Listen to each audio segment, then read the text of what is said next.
IPL 2026 సీజన్లో మరో young talent వెలుగులోకి వచ్చింది. గురువారం కోల్కతా వేదికగా లక్నో కేకేఆర్ మధ్య హోరాహోరీగా జరిగిన మ్యాచ్లో లక్నో సూపర్ జెయింట్స్ 3 వికెట్ల తేడాతో విజయం సాధించింది.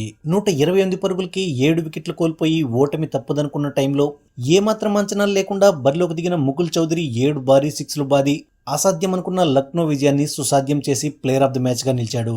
ఈ సందర్భంగా పోస్ట్ మ్యాచ్ ప్రెజెంటేషన్లో తన బ్యాటింగ్ గురించి మాట్లాడుతూ ఆసక్తికర విషయాలను పంచుకున్నాడు. ముకుల్ మాట్లాడుతూ, మా నాన్నకు పెళ్లి కాకముందు నుంచే తన కొడుకును క్రికెట్ చేయాలని కలలు కన్నాడు.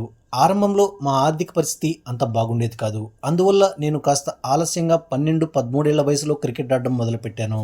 అయితే మా ఊర్లో ఎలాంటి క్రికెట్ అకాడమీస్ లేవు. అందుకే జైపూర్కు మారాను. ఆ తర్వాత టీ20 క్రికెట్లో వస్తున్న మార్పులకు అనుగుణంగా సిద్ధమయ్యేందుకు గుర్గావ్కు వెళ్లి అక్కడ 3-4 నెలలున్నాను.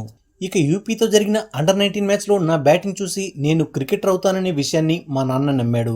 అది లో స్కోరింగ్ గేమ్. ఆ రోజు అందరూ ఫెయిల్ అయినా నేను మెరుగ్గా ఆడాను. అప్పుడే నేను పెద్ద స్థాయికి చేరుతానని మా నాన్నకు నమ్మకం కలిగింది.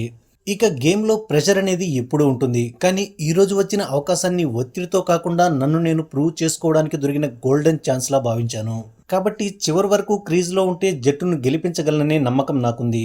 ఇక ఈ మ్యాచ్లో నా ఫేవరెట్ సిక్స్ ఏదంటే నేను కొట్టిన ఫస్ట్ సిక్స్. ఎందుకంటే అది ఈ సీజన్లో నేను కొట్టిన ఫస్ట్ సిక్స్ కాబట్టి. ఇక లాస్ట్ ఓవర్లో ఎలాంటి ప్రెషర్కు గురికాలేదు. ఎందుకంటే 4 బాల్స్ పర్ఫెక్ట్గా వేసిన ఏదో ఒక బాల్ నా జోన్లోకి వస్తుందని తెలుసు. ఆ బాల్ను 6 కొడితే చాలని భావించాను. సిక్సర్లు కొట్టడం నాకు చాలా ఇష్టమని ముఖేష్ చౌదరి చెప్పుకొచ్చాడు.